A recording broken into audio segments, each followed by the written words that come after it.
नमस्कार दोस्तों, जैसा कि आप सब जानते हैं कि जो भारतीय संविधान है, भारतीय संविधान में एक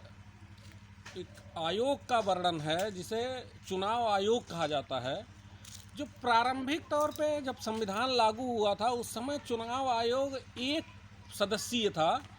लेकिन 1989 में उसको एक सदस्यीय से बढ़ा के 3 सदस्यीय कर दिया गया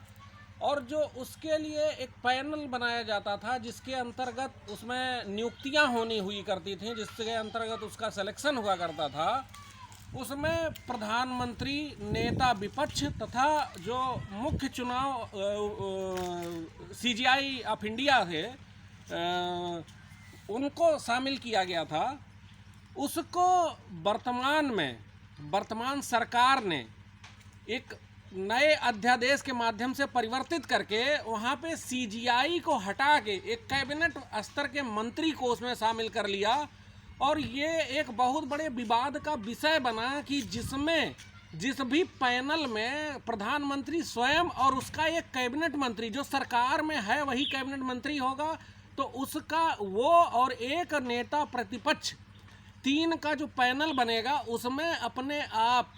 बायसनेस की फैसिलिटी हो जाएगी और जो नियुक्ति होगी वो अपने आप भेदभावपूर्ण हो जाएगी, क्योंकि वो सरकार का एक तरीके से सरकार के संरक्षण में चला गया। और जो चुनाव आयोग जिसकी संकल्पना एक स्वतंत्र निकाय के रूप में करी गई थी, संविधान में जिसका वर्णन है, वो एक तरीके से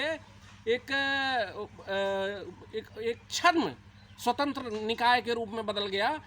और इसके क्रम में दिनांक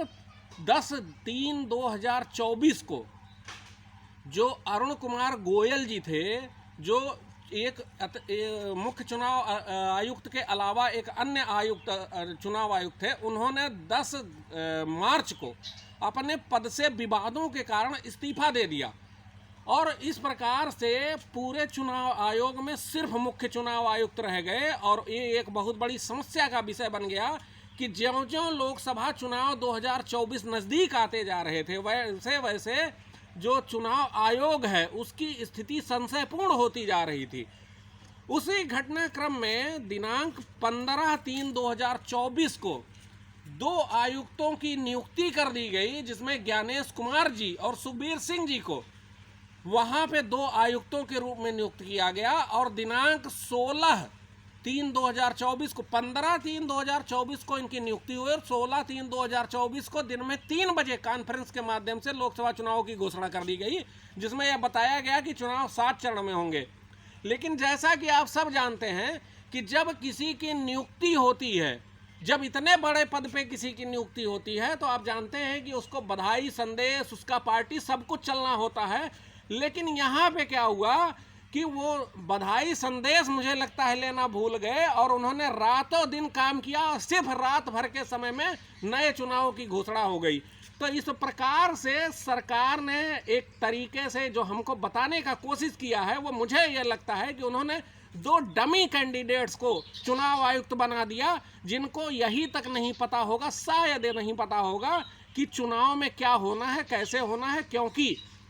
जब उनके पास समय ही नहीं था, रात भर का सिर्फ समय था, नियुक्ति के बाद सिर्फ रात भर का समय था कि वो पूरी चीज़ का जांच पड़ताल कर सकें। तो इतनी बड़ी लोकसभा में पूरे इतने बड़े 140 करोड़ जनता का चुनाव करवाने का जो तैयारी था, उन्होंने सिर्फ एक रात में कर लिया। जबकि अभी विवादों का विषय बना हुआ है कि जो सुप्रीम कोर्ट ने कोलेटरल बॉन्ड के मामले में एसबीआई को तलब किया था, वो सिर्फ ये बताने के लिए तैयार नहीं है, ये नहीं बता पा रही थी। उसने महीनों का समय लिया और उसके बाद माननीय सुप्रीम कोर्ट के डांट खाने के बाद उसने जो है ये अपने डेटा को रिवील किया कि कोलेटरल बॉन्ड से किस पार्टियों को कितना चंदा मिला हुआ है। उसी क्रम में एक रात की तैयारी में पूरा चुनाव आयोग एकदम तैयार था कि वो चुनाव करवा सके। तो मुझे ये समझ में नहीं आया कि इन लोगों को इस चुनाव के बारे में, लोकसभा चुनाव जो होने वाले हैं उसके बारे में कौन सी जानकारी प्राप्त हुई और उन्होंने किस आधार पे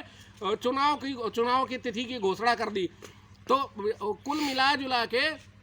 अब जो चुनाव आयोग है वो एक स्वतंत्र निकाय नहीं रह गया है, बल्कि वो एक कठपुतली बन गया है, सरकार का कठपुतली बन गया है कि उसको चाहे जैसे वो घुमा सकते हैं, चाहे जैसे नचा सकते हैं। क्योंकि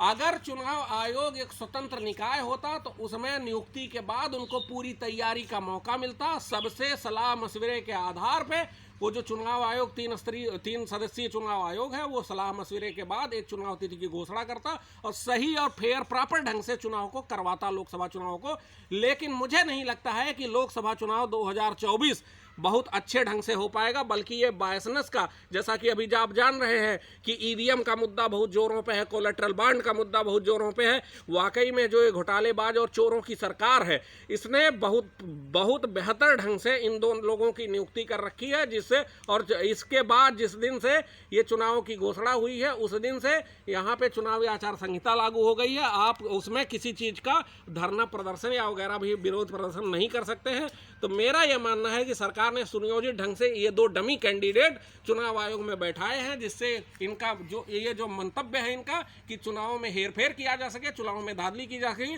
उसको ये करने के लिए एकदम तत्पर हैं। इसलिए मेरी मांग है कि तत्काल माननीय सर्वोच्च न्यायालय के मुख्य न्यायाधीश महोदय से मेरी मांग है कि तत्काल इन दोनों नियुक्तियों को रद्द करते हुए अवैध घोषित किया जाए और नए सिरे से इनकी नियुक्तियां करी जाए और चुनाव डेटों को फिर से कैंसिल करके नए तरीके से चुनाव करवाने का एक जो प्रक्रिया है उसको लागू करते हुए लोकसभा चुनाव करवाए जाएं। बहुत बहुत धन्यवाद मित्रों, धन्यवाद।